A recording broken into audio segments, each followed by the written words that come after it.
have an IT budgeting and cybersecurity panel discussion led by Steve Meek. And we've got our panelists here. And we're going to run this all the way up to the 1 o'clock hour. If we can end at 12:50 or 12:55, awesome. Feel free to leave a little early if you need to, but please chime in with questions so that we can answer those during the panel discussion. And so, Steve, if you will. Yes. Actually, I wanted to. David or Jeremy, do you have the bios of our panelists handy to pop into chat? Just so everyone would know the people that we're talking with. Jeremy, do you want to introduce them real quick while I grab that? Absolutely. So Erica McComas, city manager at City of Argyle, one of our clients. We Town have of Argyle. Town of Argyle. Thank you, thank you. And all the calling, and I got to say this now because you guys are just the best audience to say. I was trying to get Pecos involved, and literally it's town of Pecos City. And on the map, it's Pecos. Which is it? Which is it? Sorry about that, Erica. We also have Ryan Burns, our TML risk pool representative. Appreciate you jumping on. And Corby, excuse me, Alexander, City of LaPorte.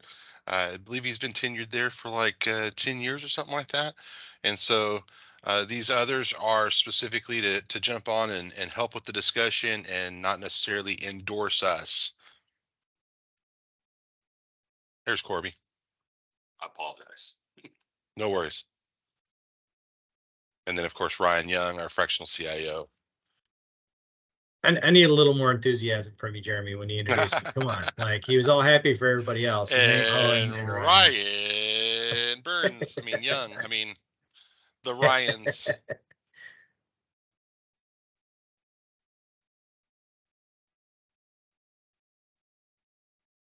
Well, I'll go ahead and get started here.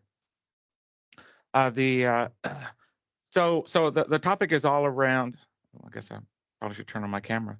Our topic is all around IT budgeting and cybersecurity, and so I guess I just kind of wanted to start off. We've got kind of a varied panel, so let me pull up. I guess I wanted to start off maybe piggybacking off the incident response presentation that was midway through. I guess I'd kind of mention the importance of DR plans and business continuity, and maybe Corby, could you maybe talk a little bit about how DR planning impacts your kind of budgeting process? Yeah, it's actually it's always a factor in the budgeting process because we live on the coast, and so we're not only concerned from a disaster recovery standpoint and can to be able to continue our operations in the event of a cybersecurity breach, but also Mother Nature sometimes doesn't play fair with us. So we do invest a lot of time and a lot of energy into making sure that we have those systems in place so that we can we can continue operations and including backup sites. And so we're very diligent to try to make sure we incorporate and invest resources for the day that we have to recover after either a cybersecurity incident or a natural disaster. So it's always a significant factor, including having a pot of reserves to cover us in the event that something does happen. Is that the big adjustment you make, trying to have some reserves, or is there anything else that you do where it impacts your thinking? It's probably the biggest part is making sure we have adequate reserves. In the day of Armageddon, that we don't have access to some of our monies, we try to have enough on deposit so that we can maintain city operations from a financial perspective. But we do also, and I lean very heavily on my IT professionals to provide us with what other systems are necessary so that we protect ourselves. We've had a number of conversations internally about what systems are necessary to make sure that we're protected from if we get taken for ransom, and we feel pretty strongly that we've got the systems in place that we can handle a ransom situation. But also understanding that changes daily, right? I mean, technology is always advancing, and so we always want to be looking at what our risks are and investing money into making sure that we mitigate those risks as best as we can. Sure. Now, Ryan, coming from the cyber insurance side of things, how how do you guys fit into the equation for the budgeting process and what you guys do or can help with? Yeah, I love what Corby just said as far as creating reserves for, a contingency fund for an emergency, because what we see from the risk pool's perspective is a lot of times, especially smaller members, will tend to just think that if they have cyber insurance, that all their problems are solved.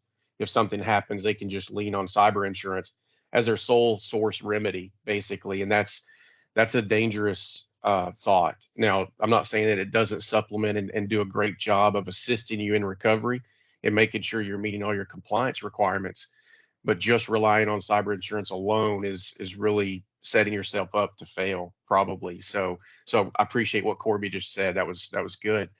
The main thing that we see from the TML side is just we see a lot of lack of preparedness. I have the opportunity to speak in front of a lot of groups across the state, various sizes and various audiences, and I always ask the question about disaster recovery related to a hurricane or a tornado or a mass casualty event or an active shooter, heaven forbid, and all the hands go up. And then when you ask about a cyber incident response plan, 3 or 4 hands go up, and that's eye opening, and that's something that's kind of near and dear to me. So that's something that I try to really preach and really help educate our members on creating that process well before time. So when something does happen and it's almost inevitable in this day and age, that they are prepared. The best time to create a plan was 6 months ago. The next best time is now. Third best time is tomorrow. So we need to get on it. Absolutely. I think the pressures on cities and towns more than ever, to maintain those critical services.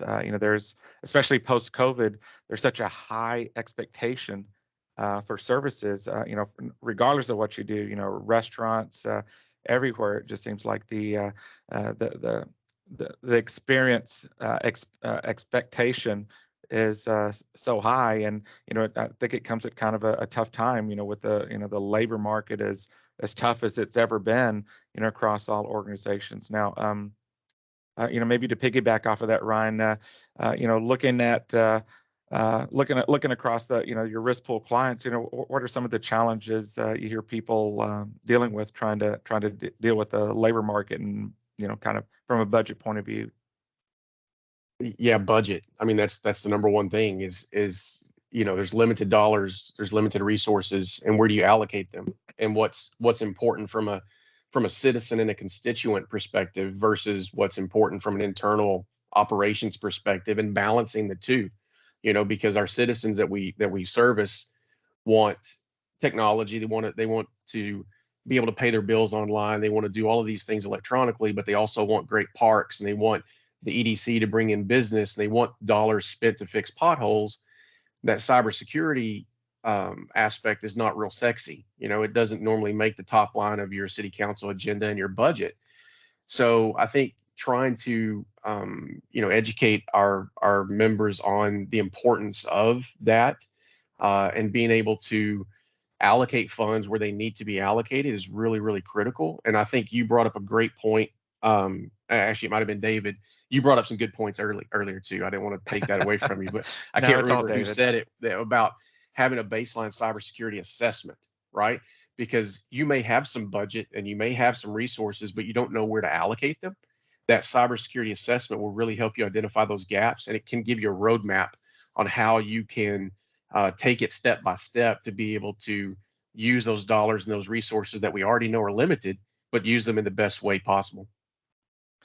Yeah, I think Lincoln said, if you give me 5 hours to chop down a tree, I'm going to spend the first 4 hours sharpening my axe. And, if you put together a plan and have a baseline, it makes it a lot easier to attack those things in the priority that you need to or that you want to.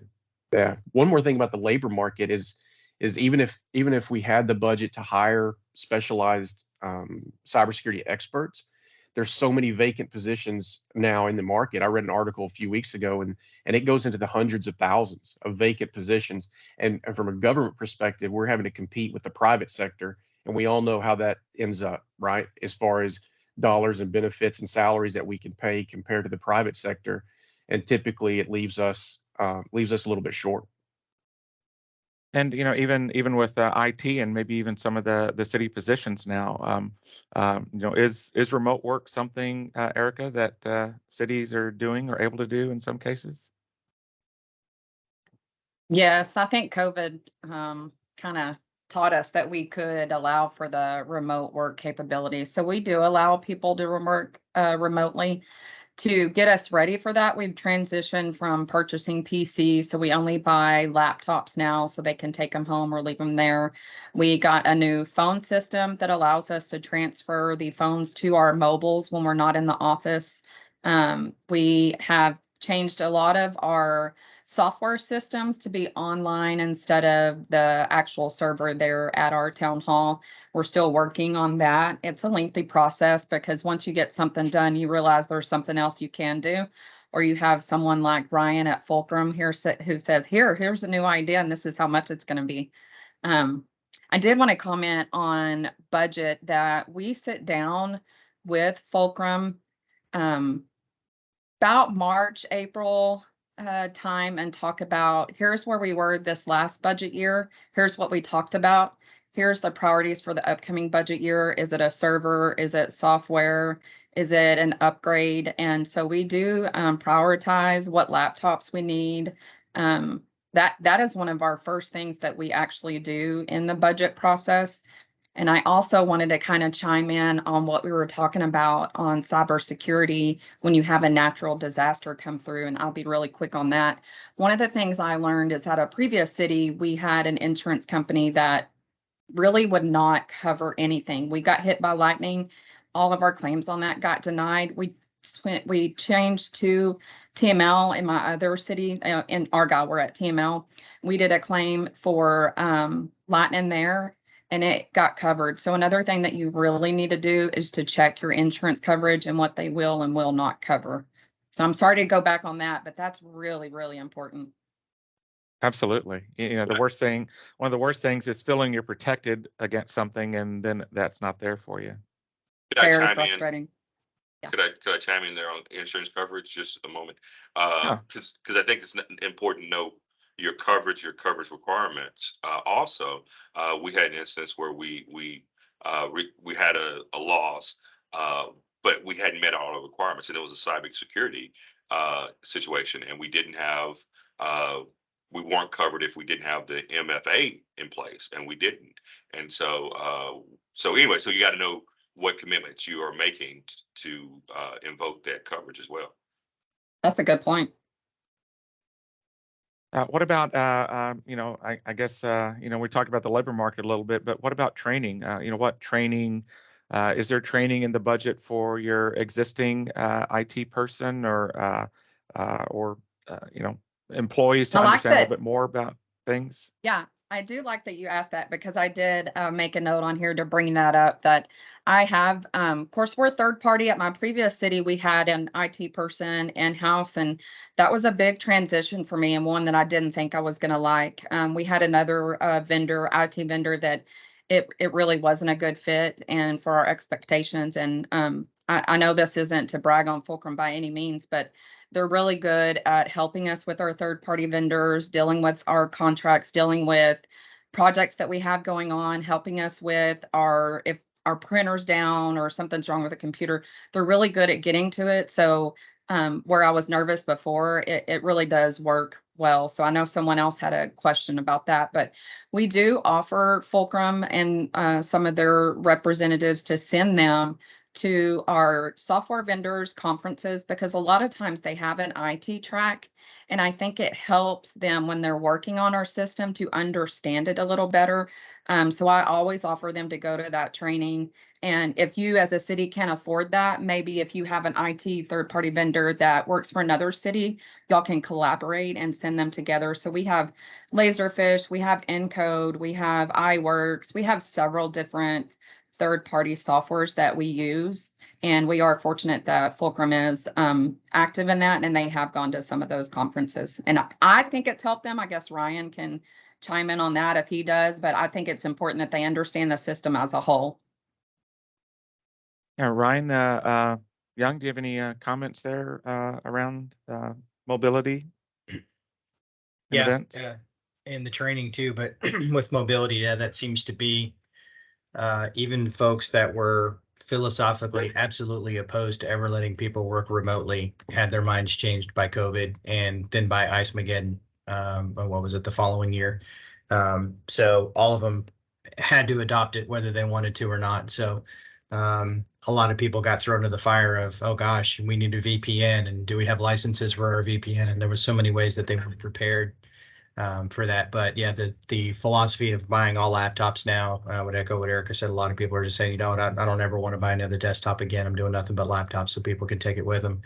The thing I would add on to that is make sure you have a documented policy for the staff members that tells them what the expectation is. That it's one thing to buy them a laptop, but if they don't take it home with them at the end of the day and then get hit with a storm unexpectedly, then they're not prepared to work remotely. So, you know, maybe have something in writing that says that if you are assigned a laptop, you're responsible for shutting that thing down and taking it with you at the end of every day. And having that documented policy, I think, is really important too. So not just the technology, but what are the expectations for the members of your staff?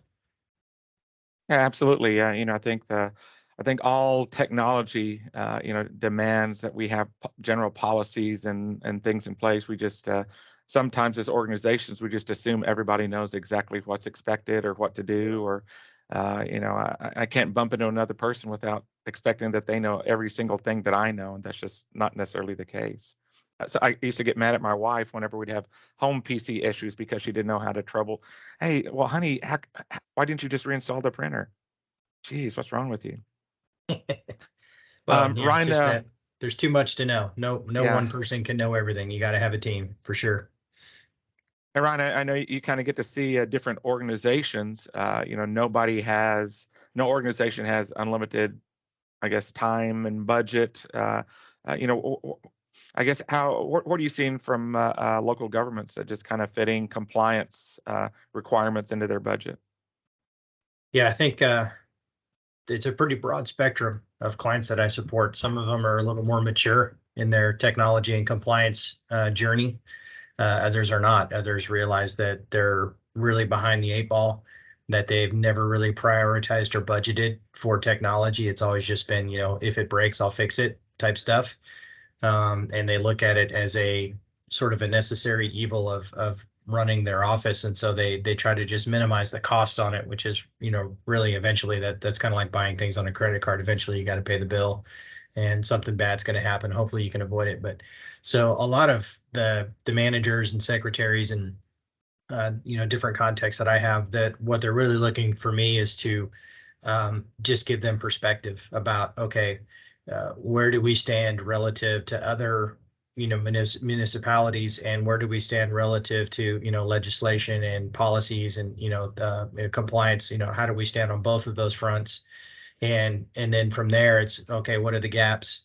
And then how do we identify what those gaps are and then prioritize them? And then what's the dollar signs associated with them? Because we all have finite budgets, especially once you enter into a fiscal budget year. It's really difficult to absorb huge changes to that. So you've really got to do a good job of planning and, you know, the first quarter, you know, March into April, to give all the input to people like Erica and be able to tell them, you know, hey, this is what we need to get on the roadmap for the next year. Let's carve out a piece of the budget to be able to do this. So it's all over the map. I've got some clients that have never created an IT budget before prior to hiring the Fulcrum group, that literally allocated $0 to it. And then I have other ones that have really advanced spreadsheet where they track everything down to every network switch that's on their network and have it on a 5-year refresh cycle. So it's all over the map. And part of what I do is try to be that chameleon to be able to adjust and be whatever that particular client needs from me. So. Gotcha. Corby, obviously, budgeting is something it sounds like, you've been doing a long time. Are there any tips or tricks that you use in putting together your budget that, kind of help you account for everything and still leave some reserves? Yeah. Well, here's a really interesting part is we're very fortunate this neck of wood to have a very robust economy, and so we have some resources. So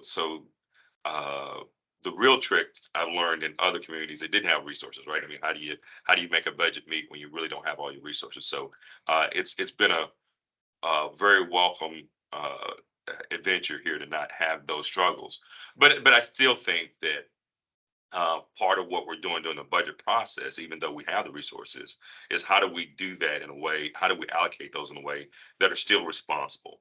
Uh, Here's one of the things that I think technology has done for us. It has helped us to engage the citizenry, and so we have citizens that are really more engaged and more scrutinizing. I mean, we've had our check registry out in the website, and so it's not uncommon for us to get a call from a member of the community wanting to know why we spent $20 at Lowe's, right? I mean, so so so that's just to say that we have an accountability factor still that we have to manage with the public, and I think to do that, we just have to be as transparent.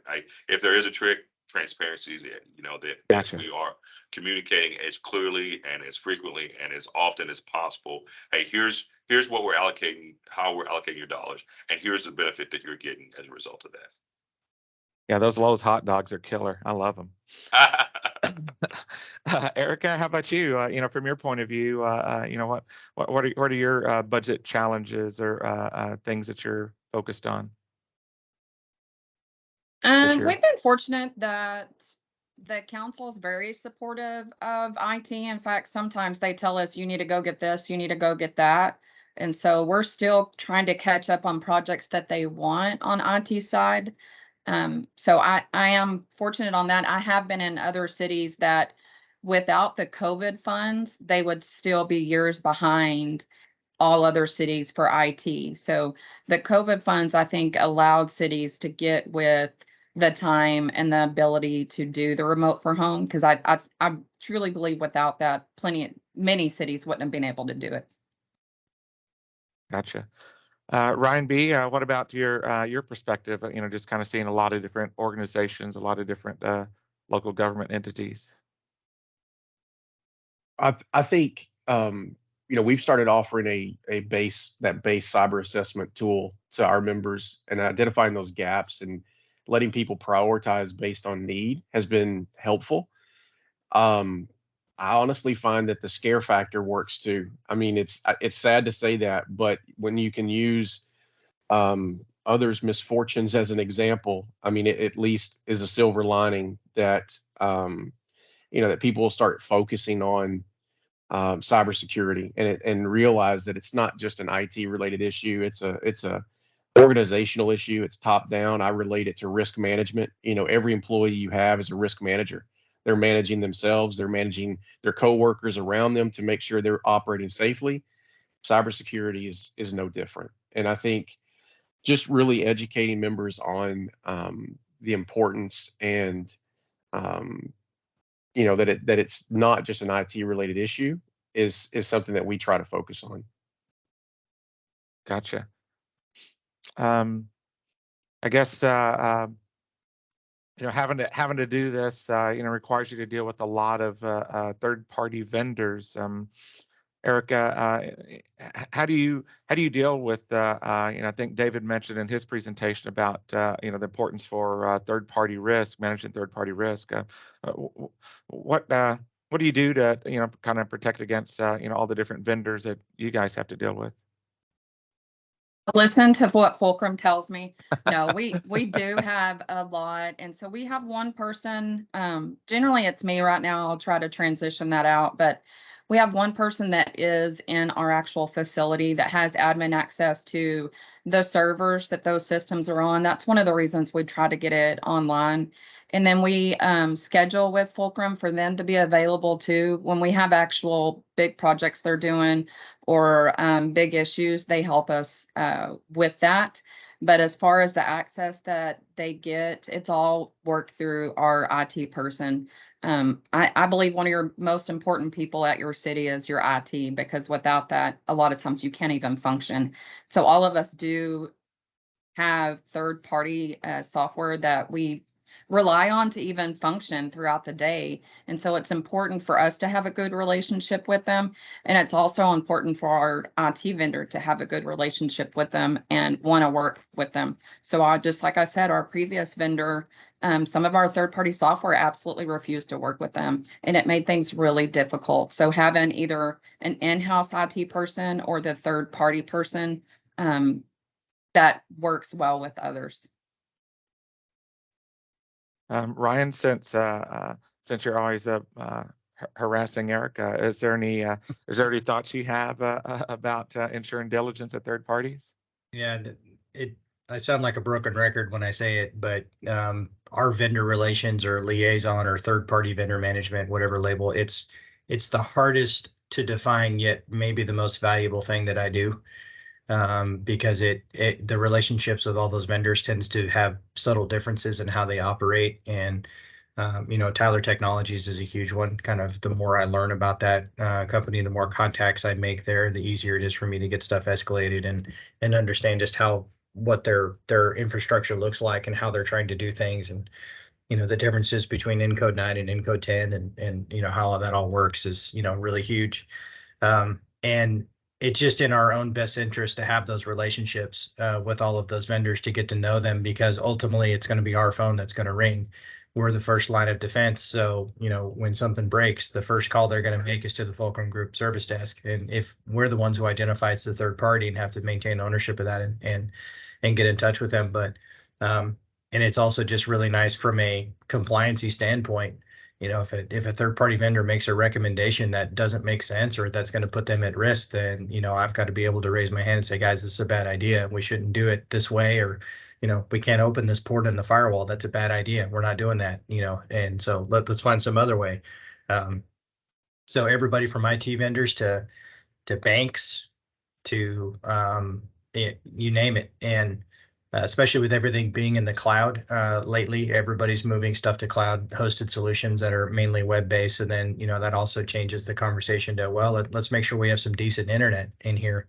The old 200 by 20 cable internet's probably not going to suffice when you got 50 people in the building trying to get to the web at the same time. So it just opens up a whole lot of conversations and introduces things that, if you go read through the Fulcrum contract that we have for our day-to-day services, and maybe that's not specifically defined in there, but it's absolutely something we have to do dealing with those third parties. I just want to say again that that's why I really push for Fulcrum to go to the conferences for all these third-party software, because when they're able to meet with some of their techs in person and they have that face-to-face, they have that contact, it makes that relationship a little bit better. And I know sometimes you don't even think about sending your IT to those conferences, but think about it next time, because it really is important. Great point. Ryan B., as far as third-party diligence, are you guys asking for more around that, or being more prescriptive in what you're expecting of your constituents? Yes. I'm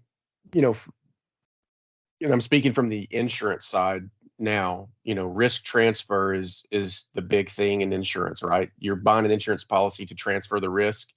You can transfer risk contractually also. So I think vendor management, third-party vendor management starts at contract. You really need to scrutinize these IT-related contracts and not just sign off on them carte blanche. There needs to be a lot of scrutiny placed on those. And then once that happens, the audits, the management of the personnel that have access to your systems through that third party, considering those down, that supply chain style downstream attack from a third party. Those are all things that we talk to our members about and try to help them manage those as well. But it's important, and I think it starts at contract. Now, we were talking about third parties, but aside from that, just cyber insurance in general, are there, if you're doing assessments, are there typical gaps you're seeing in your assessments of cities that would be good places for some of the cities to make sure that they're looking at? Yeah, the assessments have been, we've just started doing these recently as part of a cyber grant that we started. They've been real eye-opening, not only to the members that have participated, but also to us. Somebody, I think it was you, Steve, said you can't protect what you don't know, right? So you have to be able to identify, and this is a great tool for identifying those gaps. And of course, I can go down a laundry list of technology-related things like multi-factor authentication, EDR, backup strategy, and then process things also, not having an incident response plan, the people aspect, you're not training your employees. All these things get identified. But I think one of the most eye-opening things is in having these conversations, we're realizing that a lot of our members have a false sense of security, right? They have one or two IT people that are telling them we're in great shape. We're doing everything we should be doing. We're perfect, and they take that as the gospel. So this assessment is not necessarily a tool to contradict what they're being told, but it really is just a tool to have a check and balance. We still get members that think, well, I'm the city of so and so with 400 people. I'm not a target for a cyber criminal. That's that false sense of security. Also, you mentioned those 23 cities that were hit back in 2019. A lot of those were risk pool members. The average population of those cities was 7,000 people. We're not talking about the big metropolitan area, cities. We're talking about rural areas. So I think identifying, the gaps is important, but also just educating on our members to place some emphasis and some focus on cybersecurity is just as big during that process. Gotcha. Ryan Young, any comments around that? I guess where you're seeing gaps or advice on cybersecurity in general. Yeah, it's definitely all based on, oh, it'll never happen to me, for sure. That's the most concerning stuff for me. And I think one of my favorite things to do to combat that misperception is to bring in the report from Office 365 that shows all the failed login attempts from foreign countries and let them see that, yeah, you see all these IP addresses from Russia that are trying to log into your email. Like it's legit. This is real. People are trying to do this every day. And if they had had your password, they could have gotten in there. So it's all about giving people facts and changing their perception of something, because somebody said it earlier, we've now entered the age where, multi-factor authentication is no longer a bonus, it's required. And that's just the evolution of technology. So getting folks to change their perception of stuff, that this isn't really something that's optional anymore, that we have to do this and this is why. And it's really around battling that perception of, oh, we won't be a target. And maybe you won't be a specific target, you won't be a spear phishing target of a hacker. They may not specifically target you, but you could get swept up into more of a widespread attack, phishing email attack or something like that, that it's a lot easier to do for an organization in that way. So yeah, it's all about battling that perception. Yeah, and I think that in the vein of things, sometimes you're the intermediate point to get to that next person, that next city. Maybe you've got an agreement with I don't know, Denton County or one of the other counties, and you guys are connected, and they might use your city to connect to someone else, or or obviously vendors. That's why NIST added the risk management component for third parties, and its last iteration. I guess kind of trying to close this out. I guess my last question is just kind of generally about public trust in budgeting. I guess Corby, thinking about just kind of the city of LaPorte. What's top of mind for you when when we talk about public trust? I'm sorry, I was muted. But I think when I hear the word public trust, one of the things that I immediately think of as national politics. And I believe what we're seeing on a local level, or we're seeing folks who go home and watch national politics, and they see what I'm going to call our shenanigans. Forgive me if that offends anybody. And they assume those same things take place on a local level. And so I think that so we're faced with routinely having to prove to our local constituents that, you know, we're just uh, we're public servants with hearts of servants, and we don't get into this line of work to enrich ourselves personally, but we do it to make our communities better. And so that is a message that unfortunately I think doesn't get communicated often enough and clearly enough to our public, and leads to folks who really are seeing other things going on in the world, and kind of uh, uh, portraying that or assuming that applies to local government. And it's been my experience that it just doesn't. Yeah, I mean, wherever you live, you're looking for your local city to, protect your, as a constituent to protect your data, making sure critical services are always available, even if there's an emergency.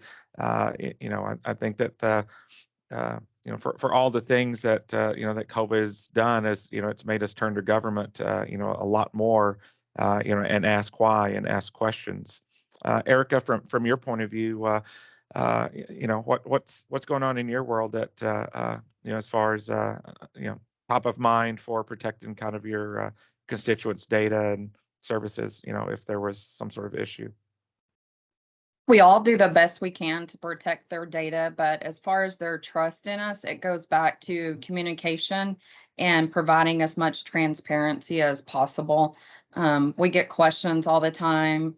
The train wreck that happened in, I'm sorry, I don't remember what state, but immediately after that happens, of course, all of a sudden we have to provide a news release on how we're going to handle that if it happens here. So it's a lot of times we're reactive to what's going on in other areas, but just keeping that in mind and understanding that they're concerned, and we just communicate and give them the answers that they ask for as quickly as we can. And to be truthful, if we don't know, or if we don't have it, then we need to be honest and said, that's a good point. We will check into that. So I think that's what they need most, is communication and honesty.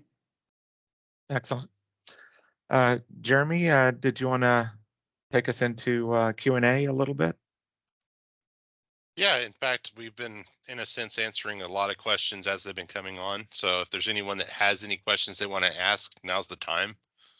Feel free to unmute yourself, but I'd say just jump into chat real quick. What are the top most must-haves for cybersecurity from Wes Cooper?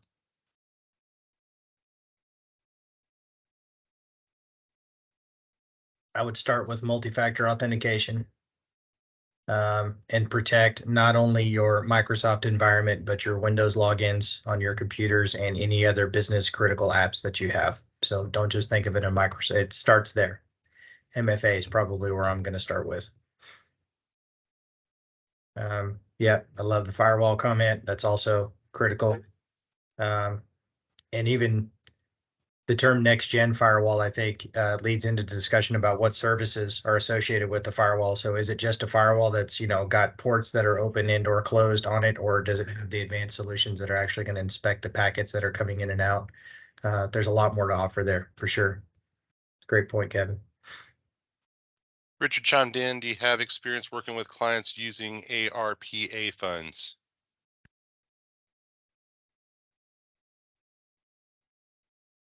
Yeah, we've worked with several agencies that have used ARPA funds for various technology purchases. So we could definitely have a conversation with you about that and help you establish budgets or any of those kind of things that you need to apply.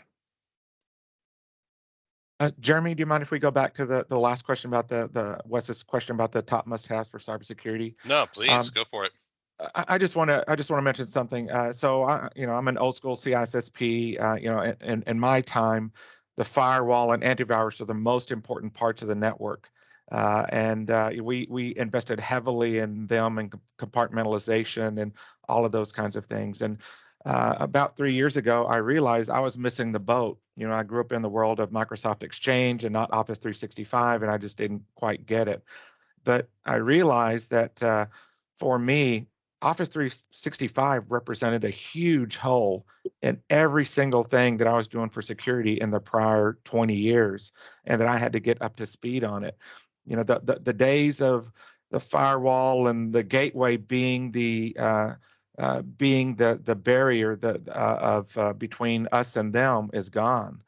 You know, now I like to think of identity as the next gateway. You know, how you provision stuff is all identity based. Azure AD is becoming more important than ever, and so one of the things I would highly recommend is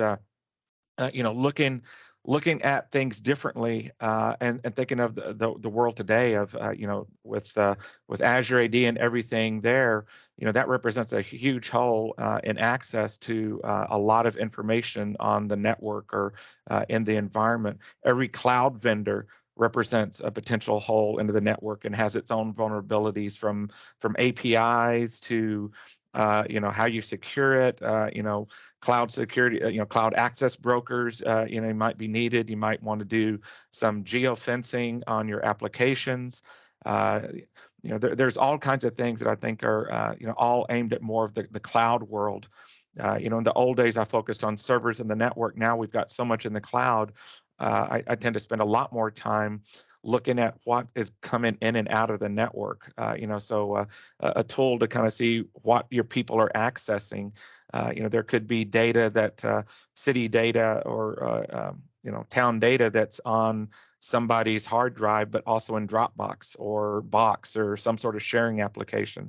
There's just so many different shadow IT type technologies out there that just knowing what's going in and out of your network, I think is very important in kind of the more of this zero trust world where identity plays such a big part. Well, we're bumping up to the 1 o'clock hour and we still have a lot of people on. So as far as like wrapping this up, I want to say special thanks to our panelists, Corby, Erica, Ryan, thanks for jumping on and helping. Remember, we're happy to have a no pressure conversation with anyone who needs a better understanding or more specific understanding of what can be done to ensure the security of your environment. Feel free to reach out to us. David tells us that we learn something new on every one of these calls. And unless there's any last questions, everyone, good luck with and have a successful 2023 and enjoy the rest of your week. Thank you. Thanks everybody. Absolutely. Thanks to all of our panelists. Appreciate it. Thank you. Thanks for having me. Thanks everybody. Thank you, Corby.